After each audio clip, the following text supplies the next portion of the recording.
안식구 첫날 이른 아침 아직 어두울 때에 막달라 마리아가 무덤에 와서 돌이 무덤에서 옮겨간 것을 보고 시몬 베드로와 예수의 사랑하시던 그 다른 제자에게 달려가서 말하되 사람이 주를 무덤에서 가져다가 어디 두었는지 우리가 알지 못하겠다 하니 베드로와 그 다른 제자가 나아가서 무덤으로 갈새 둘이 같이 다름질하더니 그 다른 제자가 베드로보다 더 빨리 달아나서 먼저 무덤에 이르러 굽으려 세마포 놓인 것을 보았으나 들어가지는 아니하였더니 시몬 베드로도 따라와서 무덤에 들어가 보니 세마포가 놓였고 또 머리에 쌌던 수건은 세마포와 함께 놓이지 않고 딴 곳에 개켜 있더라.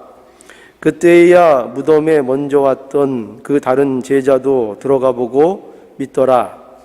저희는 성경에 그가 죽은 자 가운데서 다시 살아나야 하리라 하신 말씀을 아직 알지 못하더라. 이에 두 제자가 자기 집으로 돌아가니라.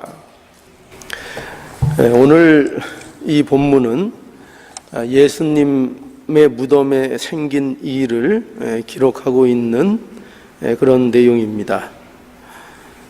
여기 이른 아침에 막달라 마리아가 예수님의 무덤에 와서 무덤을 보고 놀라지요. 왜냐하면은 무덤이 열려 있었기 때문입니다. 너무나도 놀란 이 막달라 마리아는 이 사실을 베드로와 또 요한에게 알리고 두 제자는 그 얘기를 듣자마자 곧 무덤으로 달려오게 됩니다. 그리고 그 무덤에서 예수님께서 부활하신 사실을 확인하게 되고 그리고 그들이 집으로 돌아갔다라고 기록하고 있는 것을 이제 본문에서 우리가 만나게 됩니다. 본문에 보면은요, 그야말로 부활에 대한 증거로 가득 차 있는 것을 본문을 통해서 보게 됩니다. 그 첫 번째 증거가 어떤 것일까요? 요한은 이러한 사실까지도 그 부활의 증거로서 제시하고 있습니다. 뭐냐면 여기 먼저 막달라 마리아도 그렇고 제자들도 와서 확인한 사실이 뭐냐면은 돌이 무덤에서 옮겨져 있었다는 사실입니다. 요한은 이 부활하심에 대한 하나의 중요한 단서로서 돌이 무덤에서 옮겨져 있다는 것을 기록하고 있는 것을 이제 보게 되는 것입니다. 여러분, 이것이 왜 그 증거가 될 수 있는가 하면 우리가 유대인들의 그 장례법은 장사는 이제 우리가 생각하는 무덤과는 좀 다릅니다. 그 무덤은 이제 굴로 되어 있고 그 굴을 큰 바위로 막아서 장사를 지내는 그런 형태의 무덤을 갖고 있는데 그 돌이 얼마나 큰 것인가 하면 이것이 그저 아무나 쉽게 옮길 수 있는 그런 돌이 아니고 장정이 여럿이 붙어서 힘을 합하여야만 옮길 수 있는 그런 돌인 것입니다. 그런데 여기 가보니까 이 돌이 그저 조금 움직여서 있는 것이 아니고 여기 보면은 돌이 옮겨졌다 이렇게 돼 있는데 이 돌이 옮겨간 것, 이것은 어떤 의미로 더 자세히 우리가 볼 수 있는가 하면 이거는 돌이 마치 어떤 신비한 힘이나 어떤 굉장한 능력에 의해서 이것이 완전히 제쳐져서 옮겨져 있는 것을 의미하는 겁니다. 그러니까 무덤이 살짝 사람만 나올 수 있을 정도로 살짝 이렇게 열려 있는 것을 의미하는 것이 아니고 무덤이 활짝 열려져 있다는 거예요. 어떻게 보면은 이렇게까지 활짝 열릴 필요가 있을까 생각이 들 정도로 그 무덤이 활짝 열려 있었다는 것을 우리에게 말씀하고 있는 것입니다. 그러니까 우리가 이것을 볼 때에, 이 상황을 통해서 볼 때에, 만약에 어떤 사람들이 만약에 예수님의 시신을 훔쳐간 일이라고 만약에 가정을 한다면, 그렇다면 이렇게까지 이 돌을 옮겨 놓을 필요가 없다는 것을 우리에게 보여주고 싶은 겁니다. 그러니까 어느 정도, 필요한 정도만 돌이 움직이면 되는 거죠. 그렇지 않습니까? 그것을 굳이 활짝 전부 다 옮겨 놓을 필요가 없었던 것입니다. 그러면 또 이렇게 생각할 수 있겠죠. 뭐냐면, 아니, 예수님께서 부활하셨으면 그러면 그 부활하신 그 몸을 통해서 그까지 문을 안 열어도 얼마든지 나올 수 있지 않느냐, 그렇게 우리가 생각할 수 있지 않습니까? 그러나 그럼에도 불구하고 이렇게 활짝 열어놓은 것은 이 상황을, 이 부활의 상황, 이 정황을 오는 사람들로 하여금 더 밝히 알 수 있도록 하는 그런 의도를 가지고 이 문을, 이 무덤의 돌이 활짝 열려져 있었다는 것을 이 요한은 놓치지 않고, 이것이 부활의 하나의 중요한 단서로서, 예수님이 부활하신 중요한 흔적으로서 이 돌이 옮겨졌다는 사실을 분명하게 여기서 기록하고 있는 것입니다. 이것이 첫 번째 본문 속에서 나타난 예수님의 부활에 대한 단서가 되는 것이고요. 그 다음에 두 번째로 볼 것은 이겁니다. 뭐냐면, 어떻게 보면 너무나도 당연한 내용인데 어떤 사실인가 하면은, 이 자리에 말이죠, 이 빈 무덤이 된 이 자리에 베드로와 요한이 그 자리에 있었다는 사실입니다. 이게 무슨 의미를 갖냐 하면은요, 여러분, 이 막달라 마리아가 너무나 그 빈 무덤을 보고 돌이 옮겨진 것을 보고 놀래서 제자들에게 가서 시몬 베드로와 요한에게 이 사실을 알립니다. 그리고 베드로와 요한이 즉시로 무덤으로 달려와서 이 사실을 확인을 합니다. 근데 이것이 왜 중요한가 하면은요, 이런 이유가 있어요. 당시에는 여자는 증인으로서의 자격을 갖추고 있지 못했습니다. 뭐 오늘날 우리 여자분들이 들으시면 좀 기분이 나쁘시겠지만, 그 시대에는 여자는 증인으로서의 자격을 갖추지 못했어요. 그렇기 때문에 반드시 그것도 남자 장정에 2명 이상의 증인이 있어야 그 사실이 사실로서 증명할 수 있는 중요한 조건이 되는 것입니다.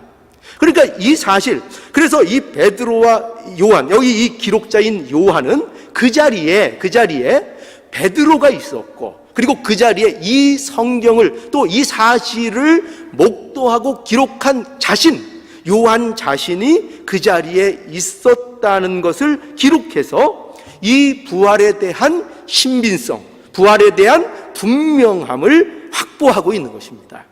그렇게 증거하고 있는 거예요. 그리고 또 하나의 중요한 증거가 뭐냐면요, 여러분들, 이거는 중요한 증거라고 여러분들이 생각하지 못하셨을 거예요. 뭐냐면, 베드로와 요한이 무덤에 들어간 순서입니다. 여러분, 이 내용을 보면은 두 사람이 무덤으로 달려갔습니다. 그런데 요한이 아마도 나이가 더 젊은 사람이었기 때문에 베드로를 앞질러서 갔던 것 같습니다. 근데 앞질러 가서 무덤에 도착했는데 이 요한은 들어가질 않았어요. 들어가질 않고 바깥에서 세모포가 놓여 있는 것만을 확인했습니다. 그리고 바로 이제 베드로가 후에 들어와서 베드로의 성격답게 곧바로 들어가서 그 안에 세마포가 놓여 있고 수건이 따로 개켜져 있는 것을 보게 되는 것입니다. 근데 여러분 생각해 보세요. 이것이 왜 부활의 중요한 신빙성을 가질까요? 왜 그런가 하면, 여기에서 요한은 어떻게 해서든지 이 부활의 정확성을 선포하고자 하는 것입니다. 그래서 일말에 조금이라도 어떤 이 부활의 신빙성을 해치는 요소들을 이 요한은 배제하고자 하는 그런 노력을 기울이고 있는 것입니다. 그런데 왜 이것이 그렇게 될까요? 보세요. 왜냐하면 요한이 먼저 도착해서 요한이 먼저 그곳에 들어가서 어떤 상황을 보고 그 후에 베드로가 와서 만약에 이렇게 생각해 보세요. 그 안에 요한이 혼자 있었다거나 베드로가 혼자 있었거나 하는 상황이 연출됨으로 인해서 어떤 오해를 가질 수 있는가 하면은 보는 사람으로 하여금 이 일이 어떤 누구의 조작일 가능성이 있을 거라는 그 어떤 조그만 그 기미, 조그만 의심거리도 만들지 않기 위한 그런 요한의 사실적인 기록을 우리가 보고 있는 것입니다. 그래서 그 사실 요한은 먼저 도착했지만 그 바깥에서 단지 세마포가 놓여 있는 것을 확인하는 입장에 있고, 그리고 그는 들어가지 않았어요. 들어가지 않고 베드로가 나중에 와서 들어가서 확인하고, 그리고 그 사실을 확인하고 요한도 후에 들어가서 그 사실을 확인해서 믿었더라 라고 확인하는 내용을 보여주고 있는 것입니다.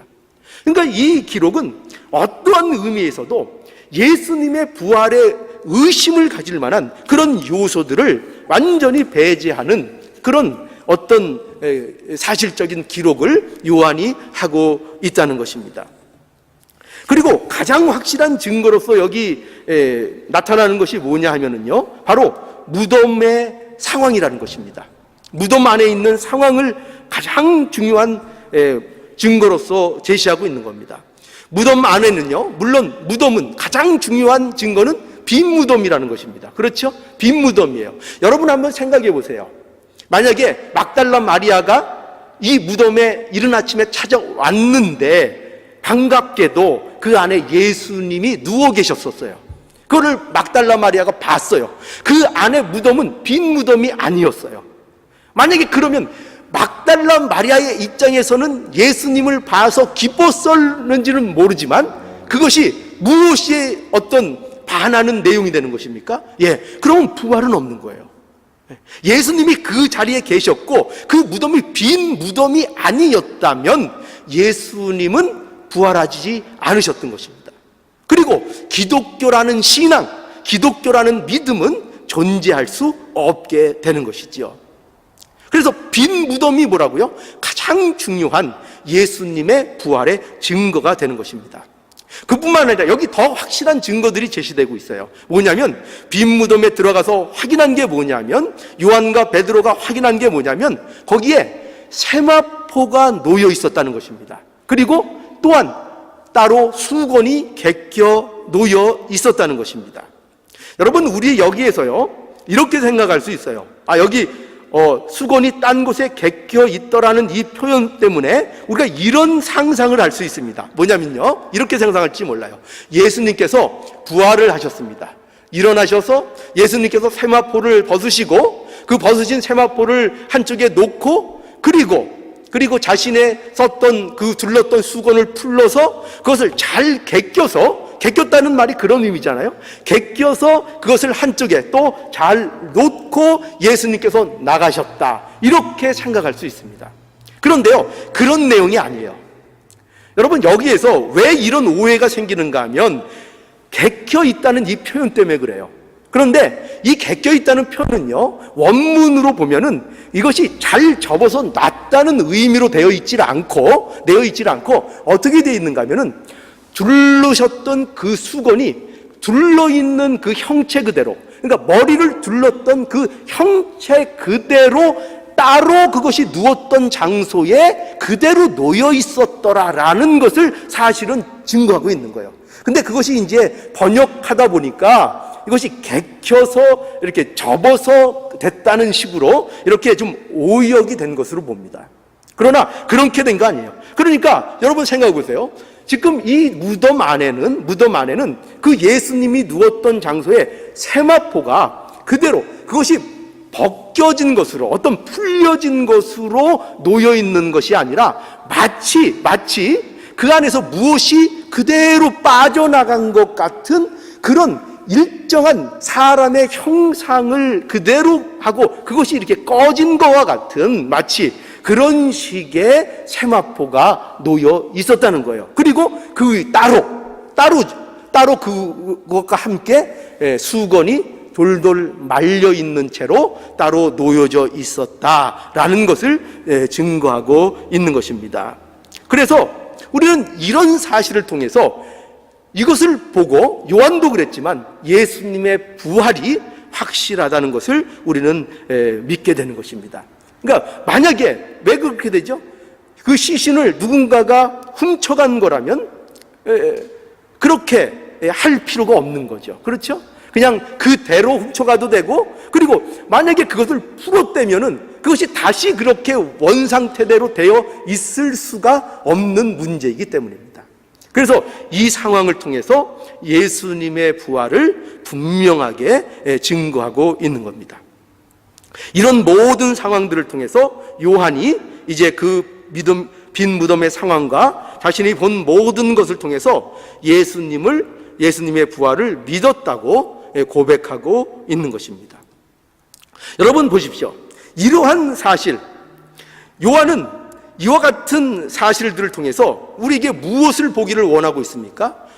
오직 그거밖에 없죠. 뭐죠? 예수님의 부활을 증거하고 있는 겁니다.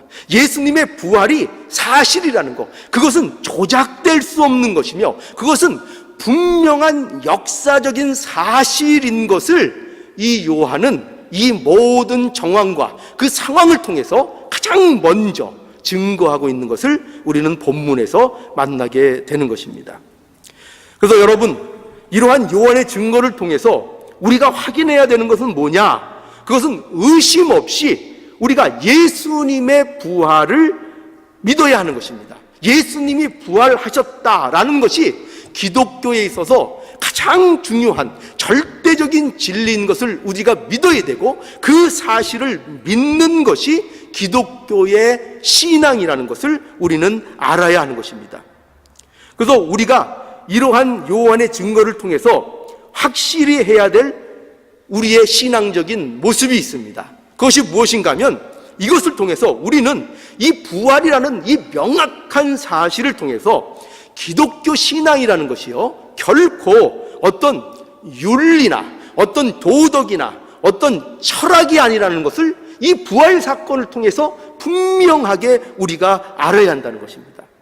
기독교 신앙은요, 어떤 인간의 잠재력을 일깨우는 그런 인간 개발 프로그램도 아니고요, 이 기독교 신앙은요, 인간의 도를 닦는, 어떤 인간이 도를 닦아서 어떤 도를 깨우치고 믿음을 갖게 되고 구원의 길을 알게 되는 그런 어떤 도를 닦는 것도 아니고요, 이 기독교 신앙은요, 마음의 수련을 하는, 그러니까 마음을 정리하는, 여러분 그런 거 오늘날 많이 유행하잖아요. 마음의 수련을 하자, 마음 수련, 뭐 이런 거 많이 하잖아요. 그런 마음의 수련하는 일, 이런 것들이 아니라는 것입니다. 철저히 기독교 신앙은 부활이라는 사실, 역사적 사실에 근거한 믿음인 것을 우리에게 말씀하고 있는 것입니다. 그래서 하나님께서 나를 위해서 하신 그 역사적인 사실, 십자가의 죽으심, 또 그리고 부활하심, 이런 역사적인 사실을 근거로 해서 성립하는 것, 그것이 신앙인 것이지, 어떤 우리가 가지고 있는 어떤 우리를 개발한다거나 우리가 연구한다거나 우리가 찾고 나서서 가지게 되는 그런 어떤 것들이 아닌 것을 분명히 이 사건을 통해서 우리에게 보여주고자 하는 것이에요. 그래서 기독교는 예수 그리스도께서 나를 대신해서 죽으시고 나를 대신해서 부활하신, 그래서 내게 그것이 생명으로 주어진 것이 기독교인 거예요. 그것이 기독교인 거예요. 사망의 권세를 깨고 부활하셔서 우리의 부활의 첫 열매가 되어 주심으로 말미암아 그 생명을 우리에게 하나님께서 입혀주시고 그 생명을 우리에게 허락해 주신 이 놀라운 것이 바로 기독교 신앙이라는 것을 우리에게 말씀하고 있는 것입니다. 그래서 우리는요, 그리고 저와 여러분들의 신앙은요, 반드시 이 사실 위에 신앙이 근거해야 된다는 거예요. 뭐죠? 십자가요. 그리고 뭐죠? 부활이요. 이 두 가지 큰 기둥 위에 우리의 신앙을 가져야 되는 것이지, 다른 것을 신앙의 근거로 가지면 그것은 기독교 신앙이라고 얘기할 수 없다고 말씀하고 있는 것입니다. 그래서 사도 바울은요, 어떻게까지 이 부활에 대해서 증거하고 있느냐면은 고린도전서 15장 14절에 보면 이렇게 말씀하고 있어요. 뭐냐면, 그리스도께서 만일 다시 살지 못하였으면 우리의 전파하는 것도 헛것이요 또 너희 믿음도 헛것이다 라고 증거하는 것을 보게 됩니다. 여러분 한번 보세요. 이 바울이 증거하는 이 내용이 얼마나 대단한 내용입니까? 이 부활이라는 이 내용에 모든 것을 걸고 있지 않습니까? 모든 것을 걸고 있지 않습니까? 사도 바울은 예수님의 부활이 진리라는 이 진리라는 사실에 그의 신앙의 모든 것을 걸고 있는 것을 보게 돼요. 왜 그렇습니까? 만일 예수님의 부활이 거짓이라면 모든 것이 헛것이라는 거예요. 사도 바울은 그렇게 증명하고 있는 거예요. 바울은 부활이 거짓이고 성경의 약속이 사실이 아니라면 우리가 예수를 믿을 필요가 없다는 거예요. 믿는 그 모든 믿음이 헛것이라고 얘기하고 있는 겁니다. 얼마나 부활에 대해서 모든 것을 걸고 있습니까? 그러니 부활은 기독교의 절대적인 진리인 것입니다. 부활을 믿지 않는 기독교는 그냥 철학이고 그저 윤리고 하나의 종교에 불과한 것입니다. 여러분의 신앙은 반드시 부활의 내용을 담고 있어야 한다는 것을 잊지 말기를 우리에게 말씀하고 있는 거예요. 자, 이 부활의 증거를 통해서 우리에게 매우 의미심장한 내용을 오늘 본문은 또한 증거하는 것이 있습니다. 그것이 뭐냐면 부활이 맨 처음 어디서 증거되고 있냐 하는 거예요. 여러분, 부활이라는 내용이 지금 예수님께서 십자가에 죽으셨죠? 그리고 이제 그 사건 후에 장사된 다음에 예수님의 부활을 요한이 기록하고 있습니다. 그런데 그 부활을 기록하고 있고 그 부활의 증거가 나타나는 그 처음의 장소를 어디에서 그 처음의 장소가 되고 있는 것을 보게 됩니까? 어디죠? 그것이? 무덤이잖아요. 그렇죠? 무덤입니다. 무덤. 참 이것은 의미심장한 거예요. 왜냐하면 여러분 한번 생각해 보세요. 무덤은 어떤 장소입니까? 무덤은요, 죽음의 장소 아닙니까? 무덤은 죽음의 장소예요. 무덤은 절망의 장소라고 얘기할 수 있습니다. 무덤은 거기에는 아무 일도 일어나지 않는 거예요. 무덤은 어떤 일이 일어날 수가 없는 그런 장소가 무덤인 거예요. 그런데 이 무덤에서 주님의 부활이 일어나는 것입니다. 그렇죠? 이 무덤이 부활에 있어서 가장 중요한 증거가 될 뿐만 아니라 가장 부활이 일어나는 장소요 자리가 되고 있는 것을 우리에게 보여주고 있는 겁니다. 여러분, 이것은 참으로 오늘날 우리에게 좋은 영적인 교훈을 줍니다. 우리 성도들이 과연 어떤 사람들이냐 할 때 그거에 대한 중요한 영적 교훈을 주는데 이겁니다. 여러분 생각해 보세요. 무덤을 좋아할 사람은 아무도 없잖아요. 그죠? 누가 무덤이 좋겠어요? 여러분, 사람이 죽음을 두려워하지 않는 사람이 어디 있겠습니까? 또 죽음뿐만 아니라 그 죽음과 같은 부류의 것들, 죽음과 같은 맥락에 있는 어떤 것들을 모든 인간들은 싫어하고 두려워하는 게 사실입니다. 그러면 죽음과 연결된 그런 것들이 어떤 거라고 볼 수 있죠? 이런 거죠. 인생에 있어서 실패라는 것입니다. 그죠? 우리는 실패를 두려워합니다. 죽음을 두려워하듯이 우리는 실패라는 것을 두려워합니다. 그리고 우리는 또한 고난이라는 것을 두려워합니다. 또 어떤 사람들은 가난이라는 것을 두려워합니다. 그런 모든 것들, 두려워하는 것들이 있어요. 그러나 여러분, 이 사실을 잊지 말라는 거예요. 뭐냐면 하나님의 일이 어디에서부터 시작되느냐, 하나님의 부활 사역, 예수 그리스도의 부활이 어디에서부터 시작됐느냐 할 때 그 시작점이 어디라고요? 무덤이라는 거예요. 아무 소망이 없는 자리, 거기는 아무 일도 일어날 것 같지 않은 자리, 즉 우리들의 모든 정황에 비유하여 생각할 때에는 우리의 고난의 자리, 우리가 처해 있는 실패의 자리, 우리가 당하고 싶지 않은 어떤 가난한 자리, 이런 피하고 싶은 그런 자리 가운데에서 하나님의 역사가 일어나는 것을 우리에게 보여주고 있는 것입니다. 여러분, 그러니 잊지 말라는 거죠. 뭐냐면 하나님의 일은 그와 같은 곳에서부터 일어난다는 거예요. 그래서 우리 믿는 자들에게는 세상이 두려워하는 그 자리가, 세상이 싫어하는 무덤과 같은 그런 자리가 어떤 장소가 되는가 하면 믿는 자들에게는 바로 생명이 부활하는 그런 장소가 된다는 거예요. 우리의 생명이 어떠함이 드러나는, 우리의 정체성과 우리의 어떠함이 드러나는 장소로 어디가 된다고요? 무덤이 그런 작용을 한다는 거예요. 고난의 자리, 여러분 실패의 자리, 가난의 자리, 피하고 싶었던 그런 모든 자리들, 그것이 믿는 자들에게는 어떤 자리가 된다고요? 그들의 생명이 두드러지는 자리가 된다고요. 그들이 무엇을 가지고 있는가가 나타나는 자리가 그곳이 된다는 거예요. 제가 어떤 뉴스를 보니까요, 이런 사건이 하나 미담으로 올라온 것을 제가 봤습니다. 버스에서 일어난 일인데요, 한 노인이 버스의 자리에 앉아 있었습니다. 그런데 이 노인이 앉아서 계속 자고 주무시고 계신 거예요.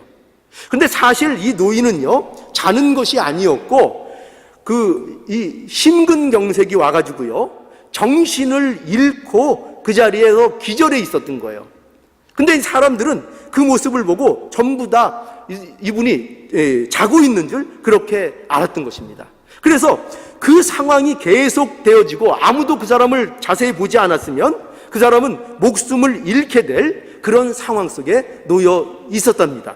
그런데 어떤 젊은 여자가요, 이러한 상황을 알아차리고 이 노인을 눕혀서 심폐소생술을 시행해가지고 30분 동안 열심히 해서 다행히 이 노인이 호흡이 돌아오고 아주 제대로 응급조치를 너무 잘해서 아무 뇌의 손상도 없이 치료가 잘 되었다고 그런 미담을 듣게 됩니다.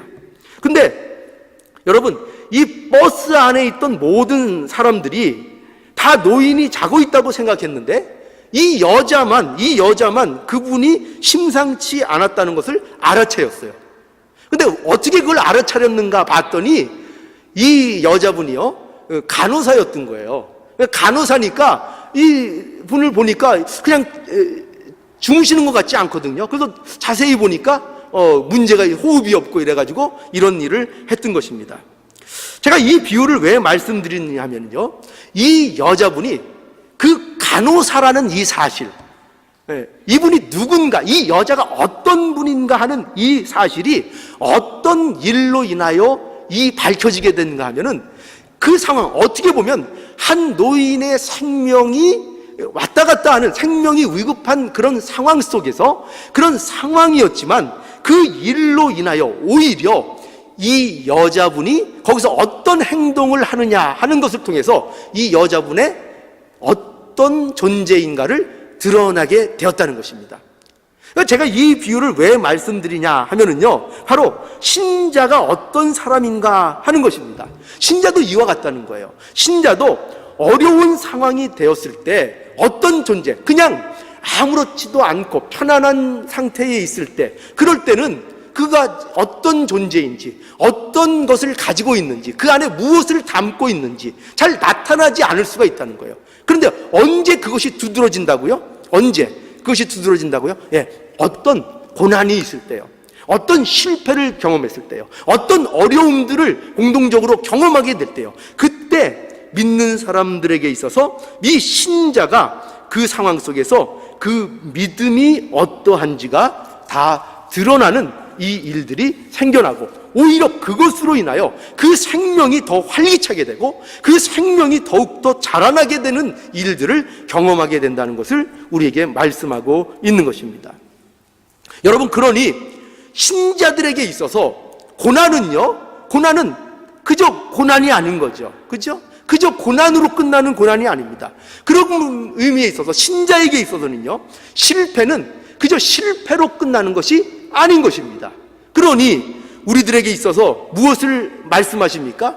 두려워하지 말라는 거예요. 뭐를 두려워하지 말라고요? 고난 오는 거, 그거 두려워하지 말라는 거예요. 어떤 인생의 삶에 있어서 실패를 겪는 일에 대해서 두려워하지 말라는 것입니다.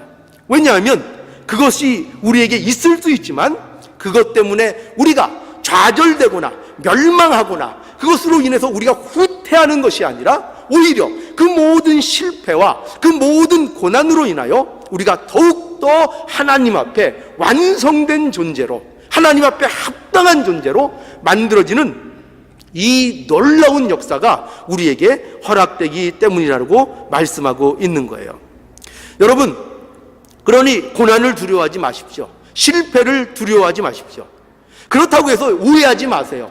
그렇다고 해서 이 말이 여러분 자신을 믿으라는 얘기가 아니에요. 나는 할 수 있어. 우리 세상에서 그런 말 많이 하잖아요. 나는 할 수 있어. 나는 할 수 있어. 이게 어떻게 보면 좋은 내용일 수 있지만, 그러나 나가 할 수 있어. 내가 할 수 있어야만 갖고 있으면 이거는 사실은 믿음이 아니에요. 우리 성도들은 내가 할 수 있어를 외치는 사람이 아니라 나는 할 수 없지만 하나님이 함께 하심으로 그 어떤 고난도, 그 어떤 실패도 이겨낼 수 있다라고 믿음을 갖는 것, 그것이 바로 신자의 모습인 것을 우리는 분명히 알아야 합니다. 그러니까 우리 자신을 믿으라는 게 아니에요. 내 자신을 믿으라는 게 아니에요. 내 실력을 믿으라는 것이 아니고 예수님이 저와 여러분들을 위해 하신 그 일을 믿으라고 말씀하고 있는 것입니다. 여러분, 무덤이 예수님의 부활의 장소였던 것처럼 여러분이 실패라고 생각하고 고난이라고 생각하는 그 일이 여러분들이 일어나는 장소가 되게 해주시는 하나님의 장소라는 것을 늘 잊지 말라는 거예요. 바로 그 자리예요. 그 고난이라는 그 장소가 없으면요, 여러분은 성장하지 못해요. 그렇죠? 그 실패라는 것을 경험하지 못하면 참된 자리로 참된 성공을 바라볼 수 없게 되는 것입니다. 그러니까 그 자리로부터 시작하는 거예요. 그러므로 그 자리는 우리에게 주신 하나님의 놀라운 은혜일 수 있다는 것입니다. 그리고 또 하나의 중요한 점을 우리가 이 본문에서 찾게 되는데요. 근데 이 점은 조금 우리를 이제 당혹해하는 내용일 수 있습니다. 무슨 내용인가 하면 오늘 본문 이 마지막에 보면은요, 9절과 10절인데요. 여기 보면 이런 말씀이 있어요. 9절과 10절입니다. 저희는 성경에 그가 죽은 자 가운데서 다시 살아나야 하리라 하신 말씀을 아직 알지 못하더라. 이에 두 제자가 자기 집으로 돌아가니라 라고 기록합니다. 이런 내용은 우리를 좀 당혹스럽게 하죠. 왜냐하면 분명히 예수님의 빈 무덤 속에서 확실한 부활의 증거들을 보았습니다. 그렇죠? 그런데 여기 보면 그 부활을 믿음에도 불구하고 어떻게 되고 있다고요? 집으로 돌아가는 이상한 모습을 보게 됩니다. 그러니까 이게 왜 이상한가 하면 참 이상하지 않습니까? 여러분, 부활이라는 것을 확실하게 보고 믿는다면 우리 생각에는 상식적으로 어떤 모습이 되어야 됩니까? 뭔가 굉장한 일이 벌어져야 되잖아요. 여러분, 부활이 이것이 그저 듣고 지나갈 얘기입니까?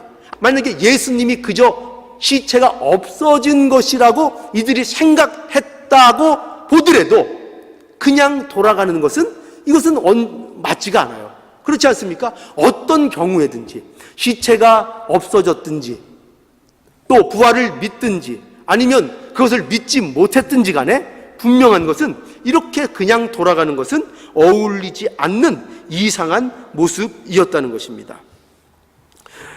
여러분, 이것이 우리에게 뭘 보여줄까요? 왜 이런 모습이 보일까요? 분명히 이 부활이라는 사건이 이 제자들에게 있어서 굉장한 은혜가 돼야 되고 그들에게 힘이 되어가지고 이들에게 놀라운 역사가 이루어져야 되는데 그런 일들이 이루어지지 않고 있는 것을 보게 돼요. 여기 또 보면은 예수님께서 제자들에게 직접 나타나시거든요. 근데 그 나타나시는 예수님의 모습을 보고도 그들이 확신을 갖지 못해요. 도마에게도 보여주시고 도마에게 옆구리에 손을 직접 넣어보라고까지 말씀을 하십니다. 제자들이 보는 거예요. 그런데도 여러분, 놀라운 사실이 어떻게 기록되어 있는가 하면은 21장 3절에 보면은 베드로가, 이 제자들의 대표적인 격이 되는 베드로가 어떻게 얘기하고 있는가 하면은 뭐라고 하고 있습니까? 나는 물고기 잡으러 간다 하고 떠나가 버립니다. 그리고 제자들도 따라가 버리는 거예요. 굉장히 이상하지 않습니까? 이게 어떻게 보면은 부활을 믿고 부활한 이 다음에 제자들이 그 부활 신앙으로 더욱더 담대해지고 더욱더 믿음이 좋아지고 더욱더 어떤 믿음의 변혁이 있는 것이 아니고 그저 나는 이제 고기 잡으러 간다 하고 자기의 과거의 일상으로 회귀하는 그런 이상한 모습을 보여주고 있다는 것입니다. 그것이 오늘 본문에도 나타나잖아요. 그들이 그저 각자 집으로 돌아가고 마는 겁니다. 왜 이런 일이 일어났냐 할 때 그것이 바로 오늘 본문이 지적하는 또한 중요한 하나의 요점입니다. 그것은 뭐냐 하면 제자들은 예수를 믿는다고 합니다. 부활의 현장을 목도했습니다. 그것이 사실입니다. 그런데 이 제자들이 아직도 무엇을 제대로 이해하지 못하고 있는가 하면은 예수님에 대한 이해를 제대로 하고 있지 않았다는 것입니다. 예수님에 대해서 아직, 여러분 이게 얼마나 중요한지 몰라요? 그들이 믿지 않았다는 게 아니에요. 그들은 예수님의 십자가를 목도했고요, 예수님의 부활을 목도했어요. 그리고 그것을 믿노라고 고백하고 있고 그것을 믿고 있었어요. 그런데 그럼에도 불구하고 놀라운 것이 뭐냐면, 그럼에도 불구하고 그들이 예수님에 대해서 온전히 다 이해하고 있지 못했다는 것입니다. 그것을 우리가 어디에서 힌트를 얻을 수 있는가 하면은 누가복음 24장 21절에 보면은요, 엠마오로 가는 두 제자가 나오는데 그들과 예수님께서 대화할 때에 이 두 제자 중에 한 사람이 예수님께 이런 얘기를 합니다. 뭐냐면 이런 얘기를 해요. 우리는 이 사람이, 예수님을 가리키는 거예요. 예수님 앞에서 예수님을 몰라보고 예수님 앞에서 이렇게 얘기해요. 우리는 이 사람이, 즉 예수님이 이스라엘을 구속할 자라고 바랬다, 이런 얘기를 합니다. 이것이 왜 문제가 되는가 하면 이 제자들은 아직도 어떠한 모습인가 하면 그들이 생각하는, 즉 유대인들이 생각하는 메시아관을 이 제자들도 아직도 똑같이 소유하고 있었다는 것입니다. 즉 유대인들은 메시아를 어떻게 기대하고 있었는가 하면 현실적인 자기들의 정치적, 문화적, 경제적인 어떤 돌파구로서의 새로운 다윗 왕조를 일으켜줄 민족적인 차원에서의 이스라엘의 새 왕을 요구했고, 예수 그리스도가 그러한 메시아로 왔다는 거 믿었고 그렇게 의지하고 기대했던 것입니다. 그래서 그들은 결국 어떤 메시아를 찾았는가 하면은 자기들을 위한 메시아를 찾았던 거예요. 자기들의 민족적인 해방을 꿈꾸는, 즉 현세적인 복과 현세적인 어떤 세력과 힘을 추구하고 그것을 얻기 위한 도구로서의 메시아를 그들이 찾았던 것입니다. 그러니 그들은 그런 측면에서 볼 때 예수님을 아직 온전히 알지 못했습니다. 온 땅의 모든 하나님의 백성들을 위해서, 세상의 모든 택한 자를 위해서 이 땅에 오신 그 영적이고 하나님의 나라를 위해 오신 그 예수님을 온전히 제자들은 이해하고 기대하지 못했던 것입니다. 여러분, 그러니 제자들도 부활을 믿는다고 했고 예수님을 믿는다고 했고 예수님의 제자로 그렇게 따라다녔지만 그들이 추구한 것은 여전히 세상적 성공이었고 세상적인 가치였던 것입니다. 오늘날 우리도 이와 같다는 거예요. 오늘날 현실에서 성도들이 겪는 가장 큰 문제가 뭐냐? 부활을 믿는다는 겁니다. 신앙을 갖고 있다는 겁니다. 예수님을 믿는다는 겁니다. 안 믿는다는 게 아니에요. 믿고 있습니다. 그것이 분명한 사실인 것 인정할 수 있습니다. 그런데 그럼에도 불구하고 아직도 예수님을 온전히 제대로 이해하지 못하고 예수님을 자기의 어떤 목적과 이익을 추구하는 수단이나 어떤 방법으로서의 예수님을 아직도 기대하고 그렇게 믿고 있었다는 것입니다.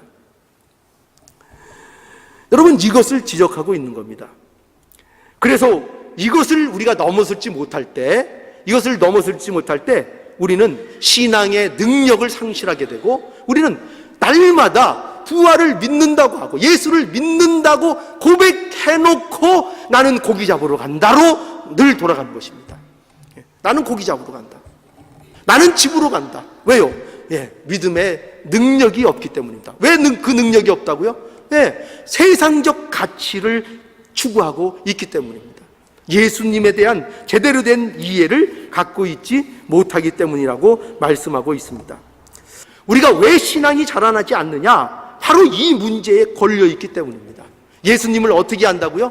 제대로 이해하지 못하고 있기 때문입니다. 여전히 세상적인 목적과 세상적인 가치를 추구하고 따라가고 있기 때문입니다. 그렇게 예수님을 믿고 부활을 믿고 신앙을 가져서는 결코 신앙이 자라나지 않습니다. 자라나는 일이 없습니다. 우리는 그것에서 벗어나야 됩니다. 그런 신앙에서 벗어나야 우리의 신앙이 실제적으로 자라나고 신앙생활이라는 것을 하게 되고, 우리가 그렇게 목적하고 있는 그리스도의 장성한 분량에까지 자라나는 그 역사가 우리 가운데 일어나는 것입니다. 이러한 예수님에 대한 잘못된 기대에서 벗어나십시오. 이것이 우리에게 큰 숙제거리입니다. 우리 안에는 부활의 생명이 우리 안에 분명히 있습니다. 우리에게는 실패와 고난의 자리가 생명의 자리가 반드시 될 것입니다. 왜냐하면 하나님께서 우리에게 그 은혜를 허락해 주셨기 때문입니다. 이 부활의 신앙, 이것을 우리가 간직하시고 잊지 마시고, 우리가 성경이 증거하는 그 예수님, 그리고 그 부활, 그 예수님의 십자가를 바로 이해해서 우리의 기대를 가지고 하나님 앞에 나오는 것이 아니라 하나님의 계획과 하나님의 뜻과 하나님의 소원을 이루는 하나님의 백성으로서 날마다 하나님 앞에 열심히 나오는 저와 여러분들의 모습이 되기를 이 말씀을 통해서 간절히 원하는 것입니다.